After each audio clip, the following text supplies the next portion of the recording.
Hello, folks. So today we're going to talk a little bit about portraits. That is going to be our next lesson. So the first half of this video is going to include the information about the project, about portrait drawing in general, and how we can submit. And then the second half of this is going to be a drawing tutorial. Okay. So you can find the information here on the Remote Learning Art page on Project 7. It has our due date for 12/9/20. Okay, you can find that by scrolling to this side and going to the Project 7 page. Okay, so right at the top here, you can submit your work through the Unified Classroom link. Okay, and as always, if you choose to do the writing alternative, it is written down here. I have a bunch of information for you, which I'm going to go over right now. If you're doing the written alternative, you are going to create a PowerPoint. You're going to visit this website right here, and it's going to take you to this page, which has a collection of about 8 different contemporary portrait artists. They're all different styles. I thought they were really, really cool.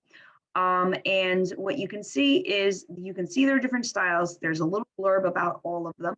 Okay, so it will have the person's name. It will usually have a link attached to them. I definitely encourage you to check out Instagram, check out Wikipedia, check out if they're on Google Arts and Culture. Do a web search, use your web sleuthing skills to find out as much as you can about them. Okay. There's a whole bunch of different styles, as I said, and even some people that we've already taken a look at, like we've already looked at Kehinde Wiley a couple of times, and hopefully it is not too unfamiliar. The other artist who painted Mrs. Obama, Amy Sherald. Okay, so that's going to take you to this page right here. I'm going to take us back to our Unified Classroom page and tell us a little bit about the writing assignment. You're going to check out that page. You're going to pick 2 artists from there. Okay, I know that there's a lot of stuff in here, but believe me, it's not that much. 2 artists, and then you're going to dedicate 4 slides each. So that will be total 8 slide PowerPoint. Okay, on slide 1, you're going to talk about one of the artists. Okay, give me a biography, tell me about them. When were they born? Where were they born? What are they known for? Okay, on slide 2, you should also have a picture of them if you can find it. If not, let me know, that'll be fine. Slide 2 is all about you. Why did you choose this artist? Well, I chose this artist because I liked his artistic style, or I liked her realism, or something along those lines. Tell me, it's up to you. There's no wrong answer for that one. Slide 3 and 4.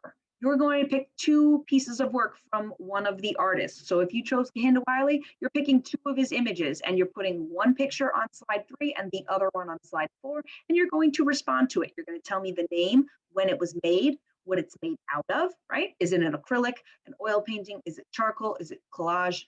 I want to know these things. Then the last 2, well, what do you see? What elements of art do you see? Do you see line, shape, form, texture, color, value? You're going to do that for 2 pieces of artwork. Then you're going to go and start it all over again with your second artist. And again, have all of this pertinent information. How you're being graded is right here. I'm looking at 3 different things, okay? I'm looking at proper grammar and spelling, punctuation, usage, that stuff. And I'm going to rate you based on a 1 to 4. Okay, the next thing I'm going to look at is your organization. Are you telling me about the artist and then give me a random fact about Canadian geese? That's an organizational error. It doesn't really make much sense, right? So do the words you say make sense? Do they flow nicely? Does one lead right into the other? If so, you're going to get full credit on this. And the last thing I'm going to look at is your media. I'm looking at your overall presentation of the PowerPoint. Have you put thought into it? Do you have a white background with bright yellow? Sorry about that, had a little error.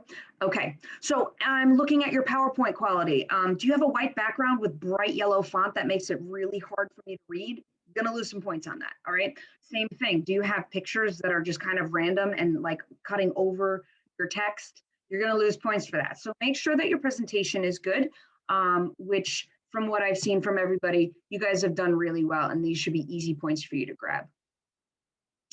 Should you choose to do the portrait, the next video that I'm going to do is going to include a tutorial on how to draw along with me. And that'll be nice so that you can kind of pause it wherever you need to. The main thing I'm going to show you, though, are just some gentle ways that you can break down the face. There are a lot of lines here, but we're going to go over what these lines mean and how you can use them to your advantage. The first thing you're going to notice here is this giant rectangle, okay? You don't necessarily have to do that, but you definitely can. You can do a rectangle, okay? And that will tell you how where the top of the head is versus the bottom of the head. If you want to divide it into thirds, you can see this line here and this line here. You can do that. I personally do not use this method. The bottom third will tell you where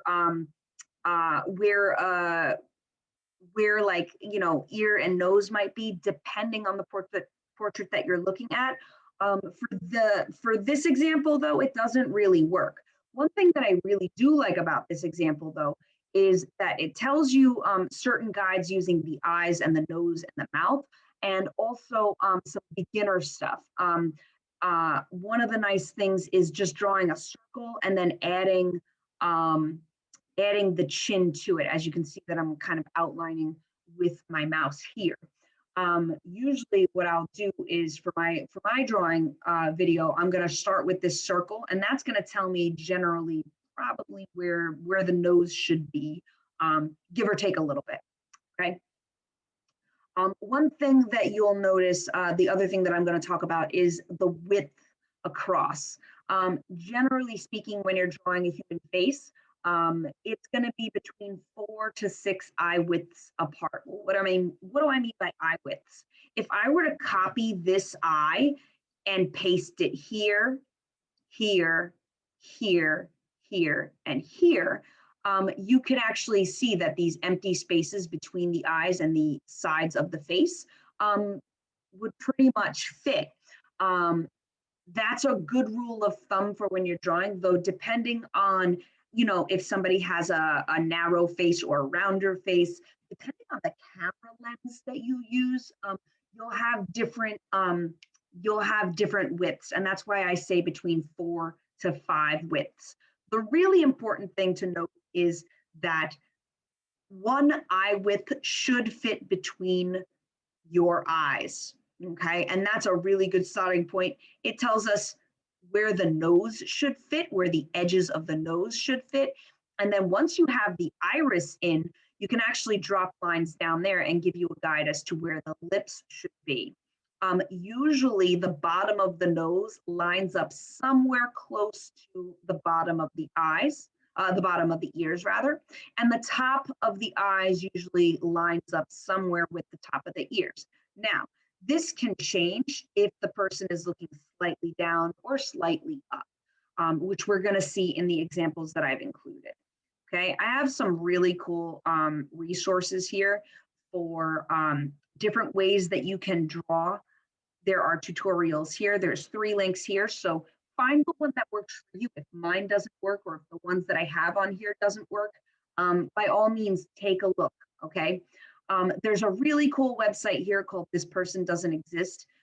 You can refresh the page every time, and artificial intelligence creates a face just from its collection of data in its system. And so they are not faces that really exist in nature, but they look pretty real.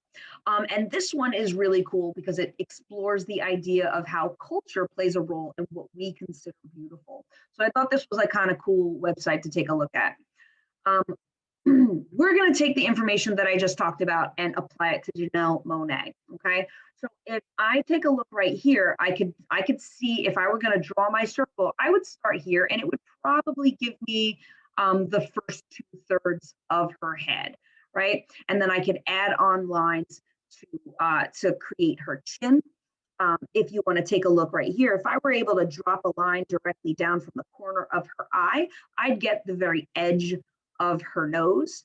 And if I did that here, I would get the edge of her nose as well. If I drew lines down from the edge of her iris here, now depending on how wide a person is smiling, that those guidelines could shift. And for her, she's not really smiling widely here.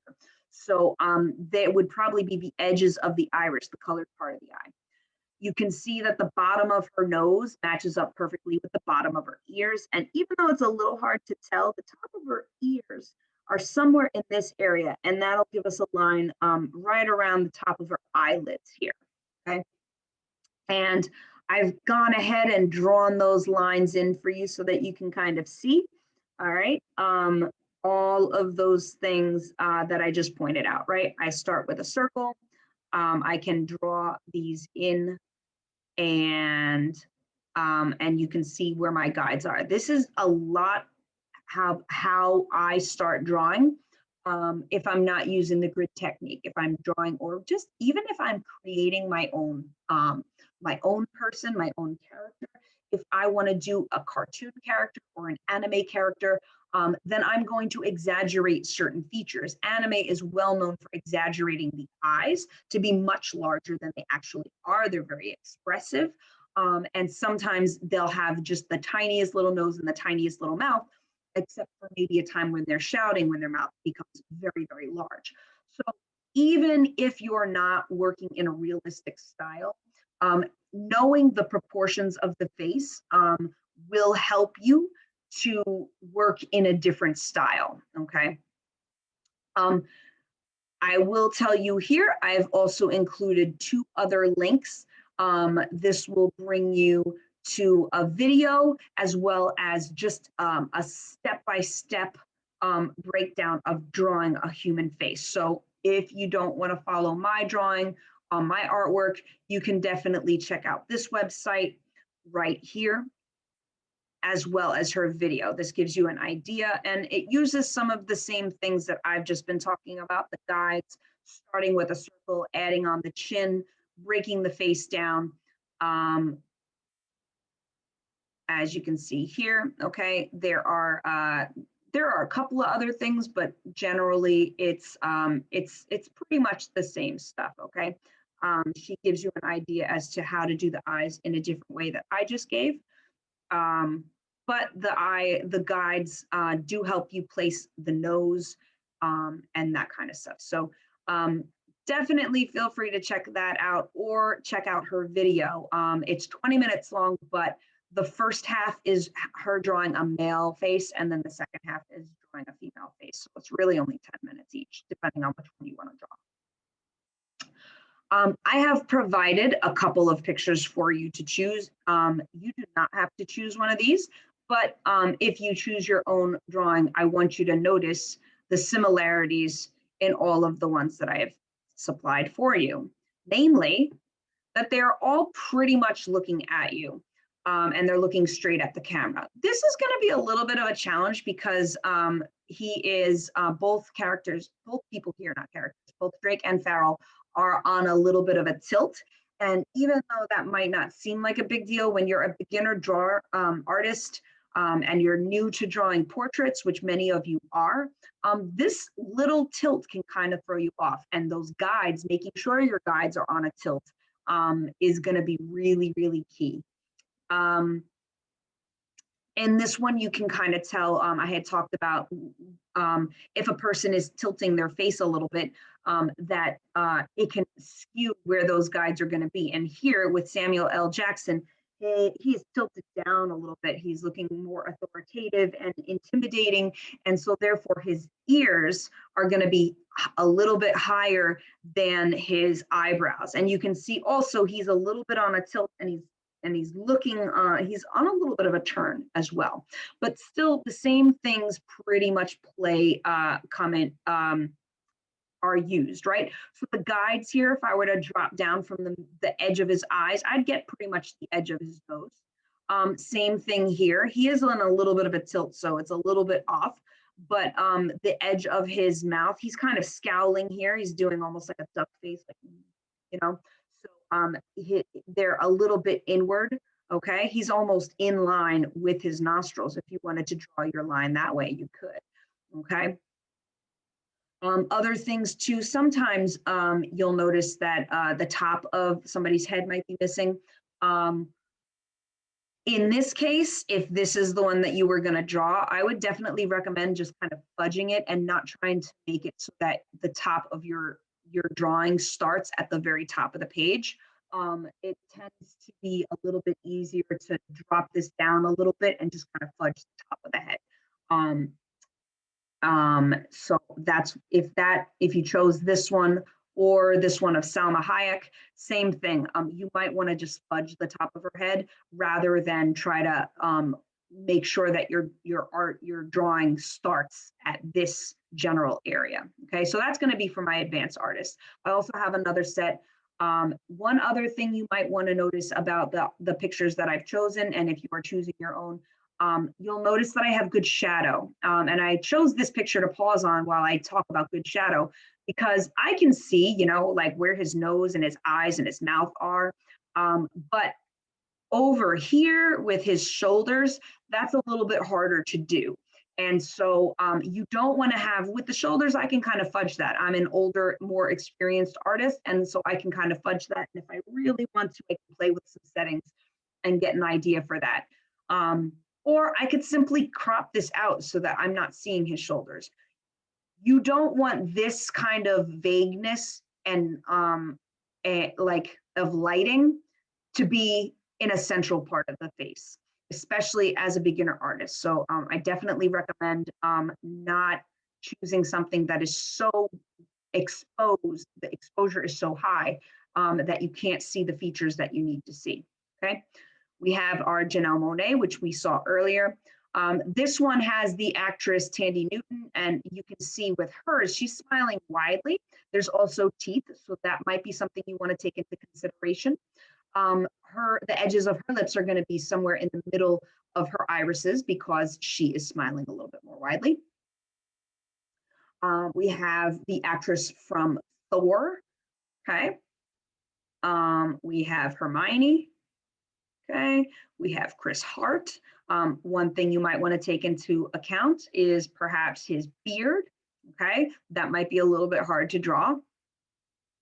We have The Rock, which is one of the demos that I've done with one of my classes. And again, you can see it's kind of hard to see where his shoulders are. And the fact that he doesn't have a hairline might help or it might hurt.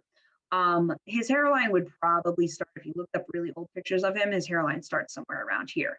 But it might also help you to see that his eyes are pretty much on that halfway line. You can see that his eyebrows and his eyebrows are very low because he's kind of scowling at us. So his eyebrows are pretty low and the top of them line up with the top of his ears. But you can see that the bottom of his ears pretty much line up with the bottom-ish part of his nose. It's going to probably drop down a little bit lower. He's smirking on one side. So on this one, his lip is going to come out to about the middle of the iris. Whereas on this side, it's pretty much going to come up to the inside of his iris. So, and we also have Will Smith. So you can choose any of these pictures. Just make sure that you have good lighting. Make sure that it's a nice sized picture too. Make sure that the person is looking directly at you. And then you'll have a good picture to start with. And I'm going to start my next video will show you a step-by-step on how to draw a human face.